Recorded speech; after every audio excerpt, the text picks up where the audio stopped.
En la HJUT 106.9, Cartografías Editoriales.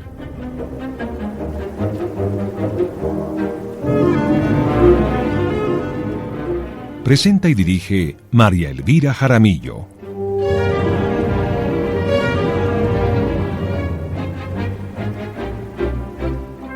Una presentación de Siglo del Hombre Editores.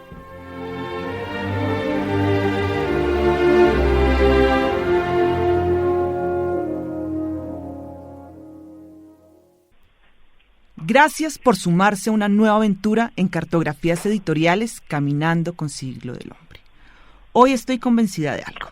Este programa llamará nuestra atención de diferentes maneras. Será un cuestionamiento de esa realidad en donde todo debe ser medido por el razonamiento. Y también es la oportunidad para pensar que siempre hay maneras de hacer algo distinto. Esta es la ruta de una editorial que desde 2005 recorre y hace visible territorios ignorados y despreciados. Una editorial que publica libros que son el fruto de una larga y gozosa investigación. Libros que construyen rutas de lectura por la brevedad, la memoria y la imaginación. También es un viaje por el tiempo, al pasado, que esperamos nos permita ver las cosas viejas con ojos nuevos. Caminaremos con una editorial española que logra expresar en su catálogo la sensibilidad de otras épocas y otras culturas, pero siempre con un cuestionamiento en el presente. Bienvenidos a un recorrido por la curiosidad, el misterio, las metáforas, las paradojas. Bienvenidos a una reflexión sobre los límites de lo real. Bienvenidos a la aventura de Atalanta, una editorial de ideas.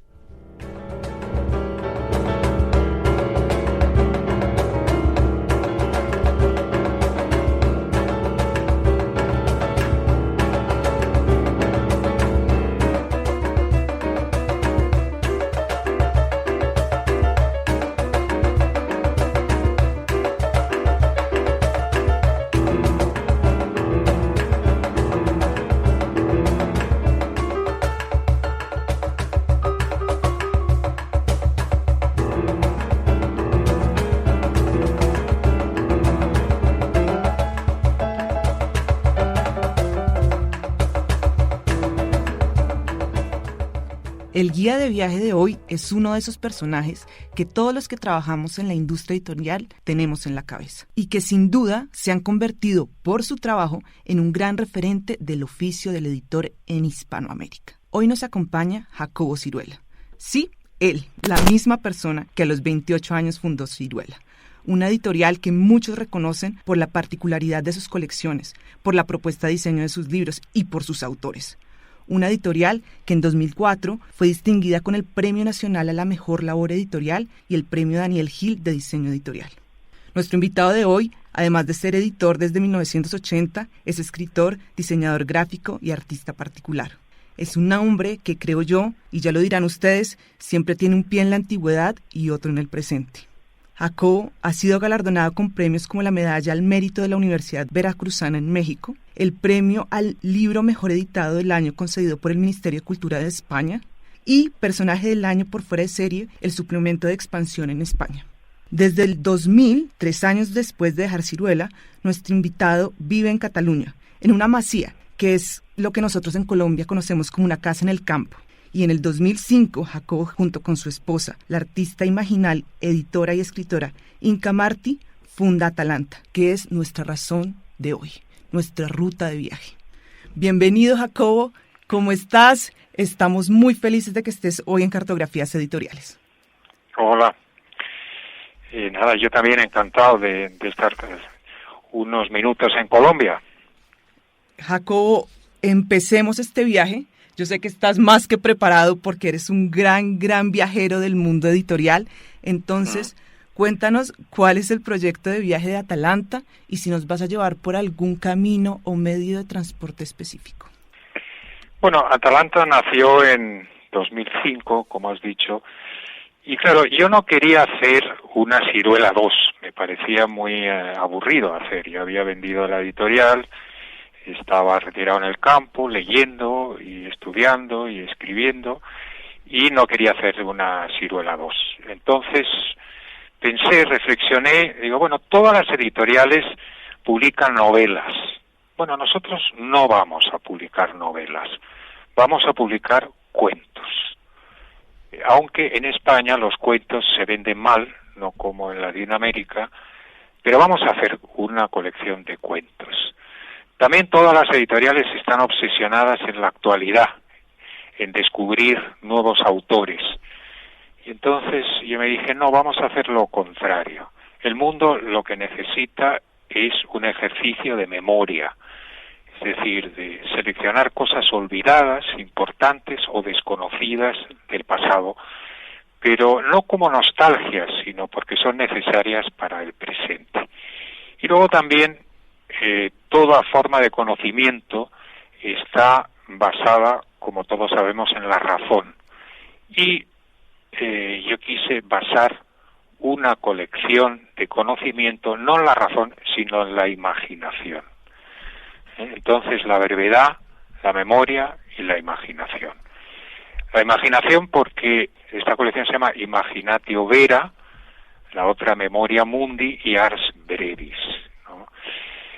La colección de la imaginación, digamos, que es la más original, es porque se tiende a pensar que la imaginación pues es vagar con la mente, lo que dicen los ingleses el daydreaming, ¿no? El daydreaming no tiene ningún interés, es un vagar de la mente, pero en cambio la imaginación en su sentido profundo, de donde salen los sueños, en el sentido anímico, produce imágenes que son símbolos, y cuando las imágenes son símbolos, entonces es una forma de conocimiento del mundo interior, porque quiere decir que están revelándonos secretos de nuestra interioridad o de la interioridad del mundo, ¿no?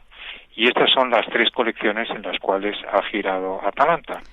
Jacobo, uno analiza el catálogo de Atalanta, conversa contigo y puede darse cuenta que Atalanta es una editorial que decide centrarse en las ideas que están relacionadas con la literatura, el arte, la filosofía, las ciencias sociales, que atraviesan además las tres colecciones, y que no se va a centrar en autores. Una pregunta es, ¿cómo eso impacta en términos comerciales? Y si crees que realmente no impacta y es un mito. O sea, podemos centrarnos en las ideas y los autores y no tiene impacto. Yo digo que es una editorial de ideas y no de autores, ¿no? Porque generalmente las editoriales son un cajón desastre donde entran todo tipo de autores. A mí me interesa desarrollar una serie de ideas y que tengan coherencia, es decir, en el catálogo de Atalanta todo tiene coherencia, es decir, todo, digamos, los libros están relacionados.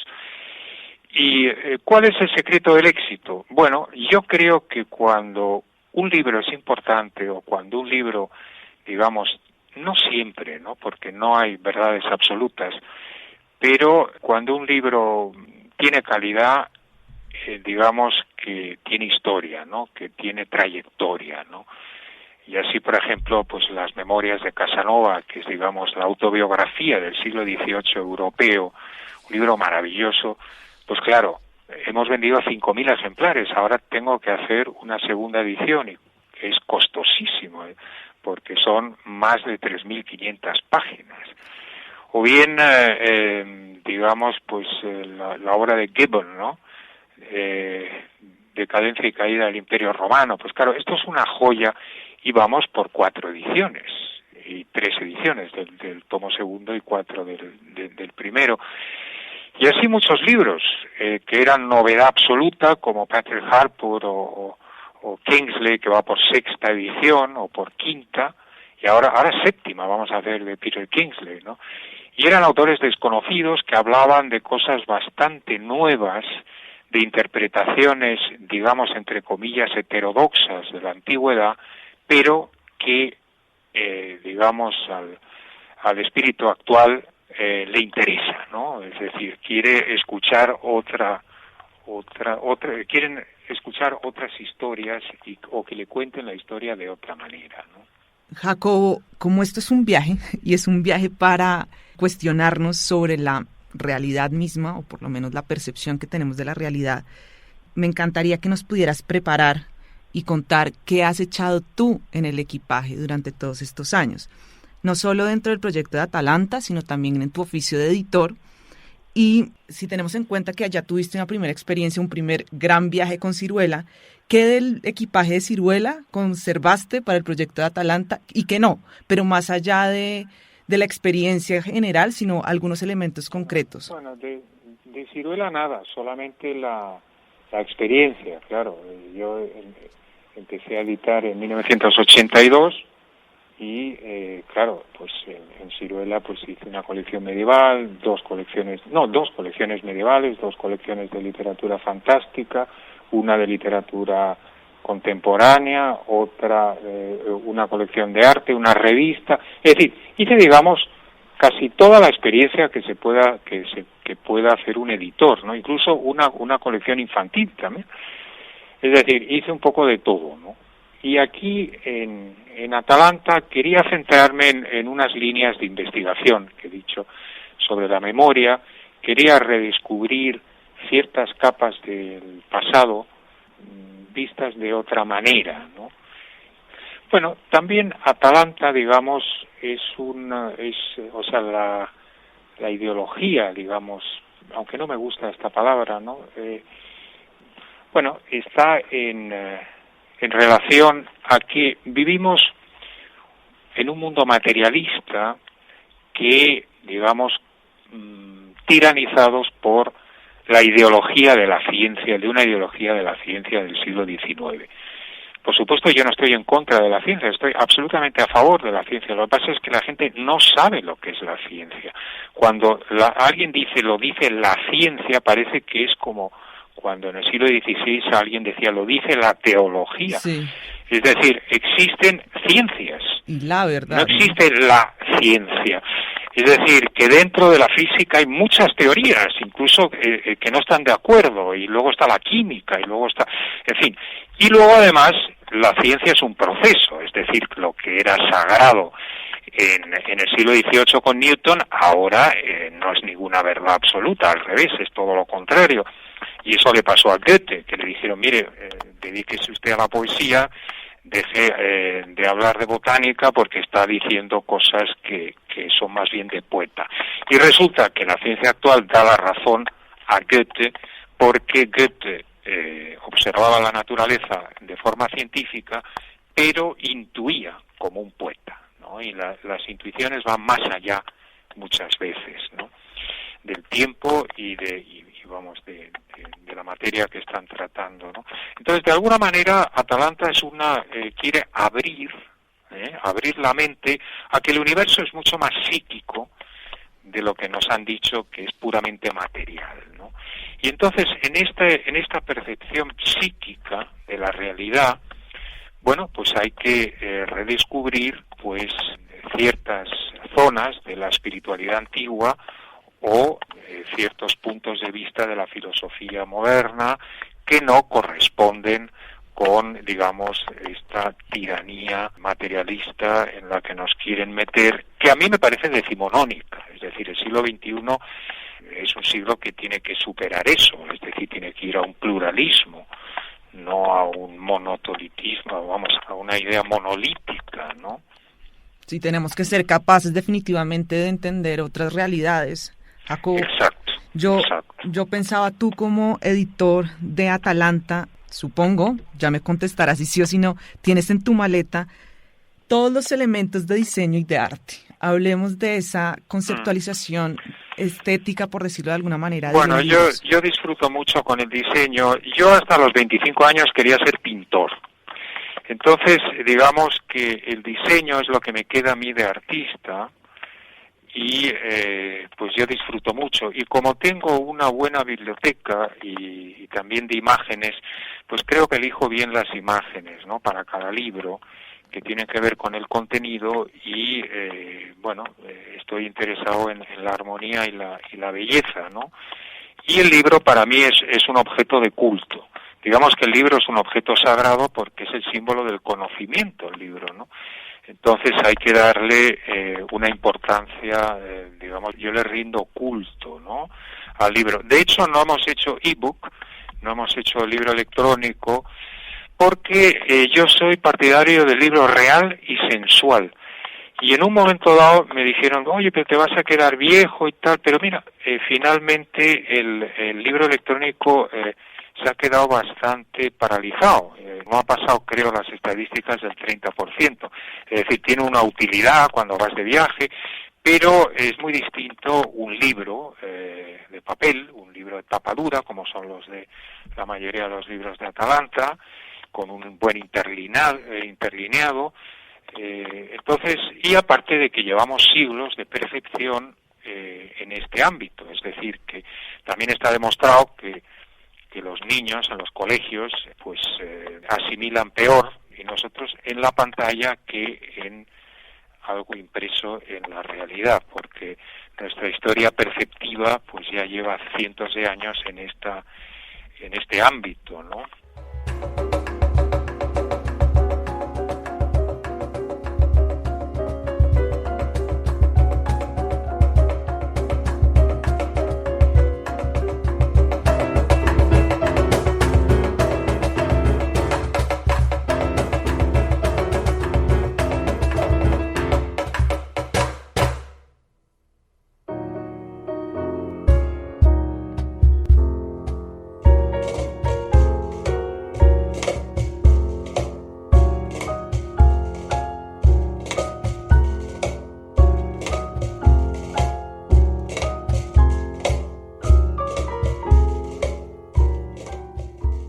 Hoy estamos de viaje con la editorial Atalanta, estamos siendo guiados por Jacobo Siruela, uno de sus editores.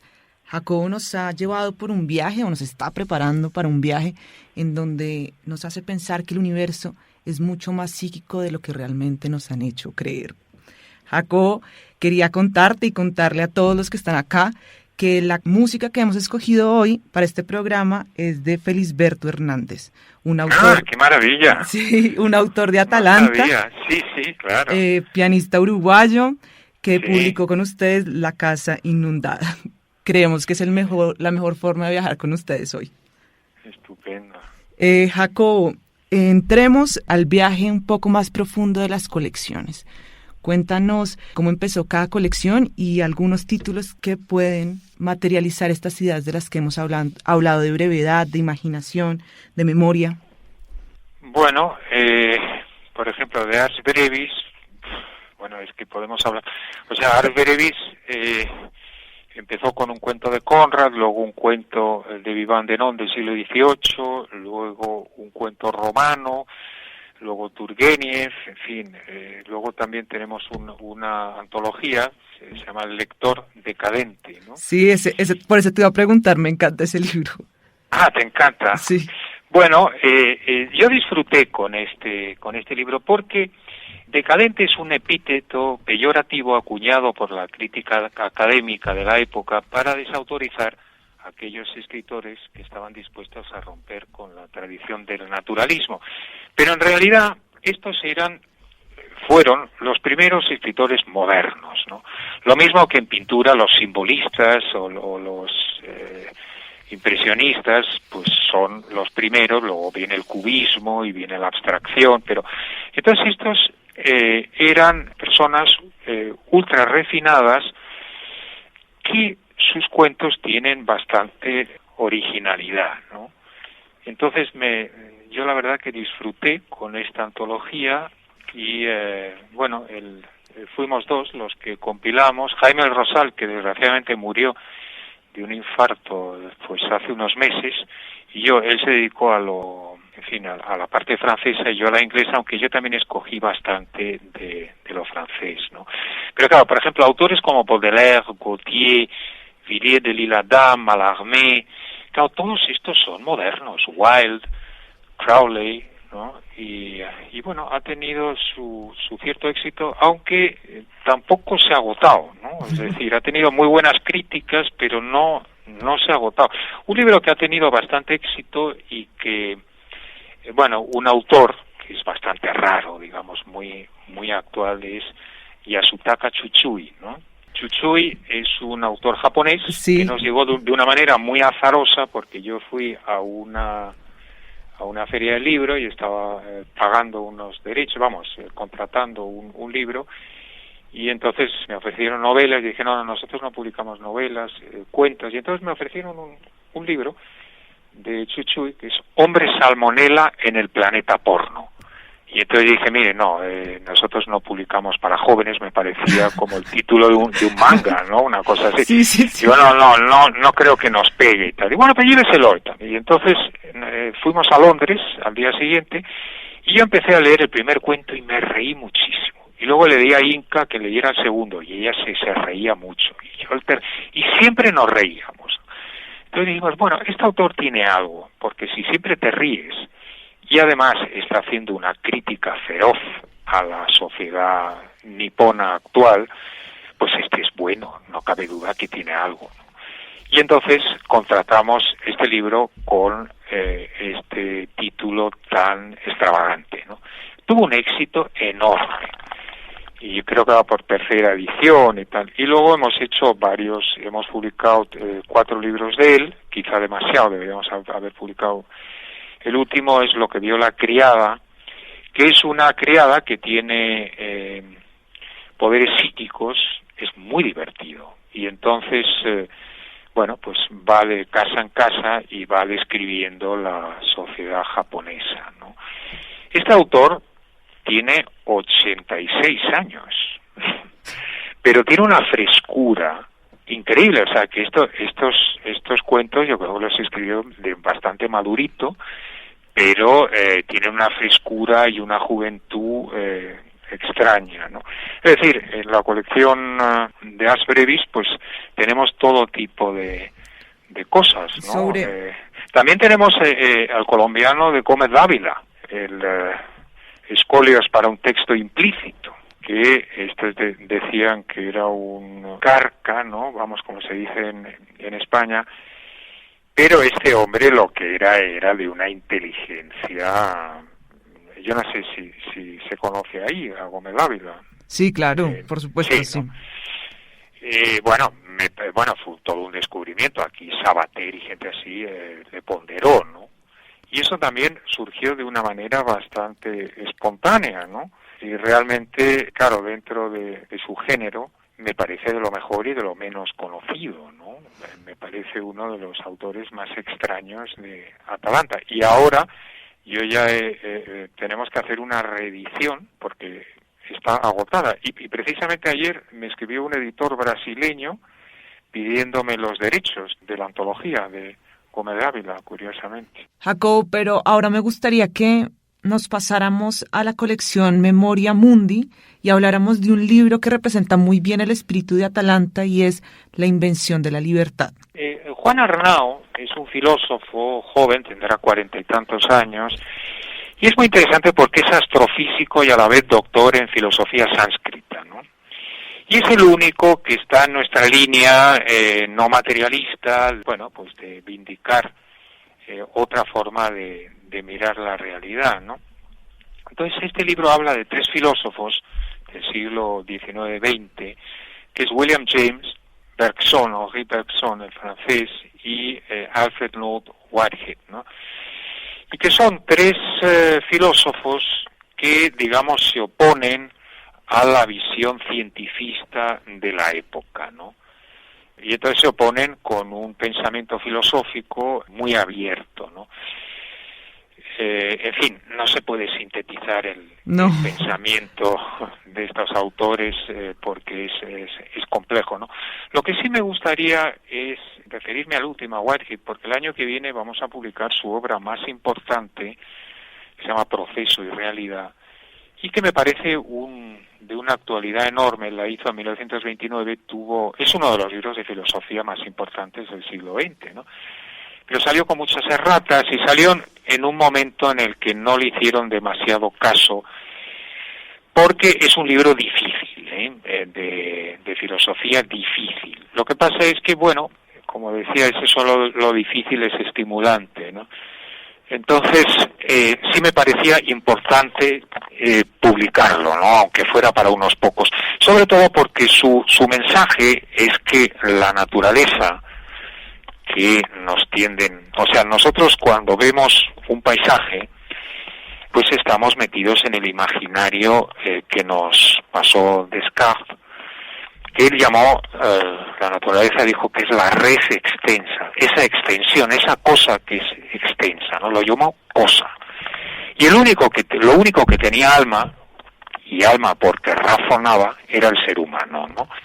Y luego Newton es el segundo que nos ha influenciado mucho, y que ahora todo esto es muy viejo. Él dijo, mira, la naturaleza es como un mecanismo, como el mecanismo de un reloj, es decir, si tú descubres cómo funciona, pues sabes cómo funciona el reloj, ¿no?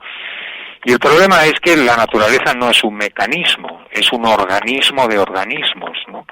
Y entonces Whitehead lo que dice es que todos estos organismos, todo lo vivo siente, todo lo vivo de alguna manera piensa. Ahora sabemos que las moléculas hacen estrategias, de manera que las moléculas piensan a su manera. Los árboles sabemos que se comunican entre ellos, es decir, que sienten y de alguna manera se comunican entre ellos. Y claro, esto cuando se habla de ecología y todo esto, es muy importante entrar en otra percepción de lo que es la vida. La vida sobre todo siente, la vida sobre todo experimenta. Eso es la vida. Entonces, claro, esta idea para mí es fundamental. Bueno, hemos llegado hoy al final de este recorrido, un recorrido por la editorial Atalanta, un recorrido que, como nos dijo nuestro guía de hoy, puede ser difícil, pero es estimulante. Y me encantan esas palabras. Gracias, Jacobo Siruela, por estar hoy acá y por compartir con nosotros tu oficio editorial. Gracias a vosotros, por supuesto. Esperamos que este viaje en cartografías editoriales se haya convertido en la disculpa perfecta para cuestionarse por territorios que no tenían en el mapa. Ahora pueden terminar su camino buscando un libro de Atalanta o también hablando con nosotros en nuestras redes sociales. Estamos en Facebook, en Instagram, en Twitter como @Siglo del Hombre. Nos vemos en un próximo recorrido en un nuevo reto editorial.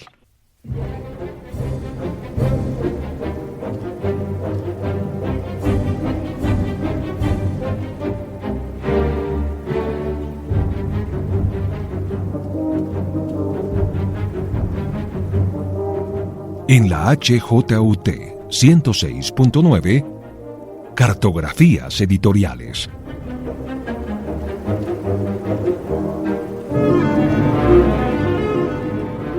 Presenta y dirige María Elvira Jaramillo.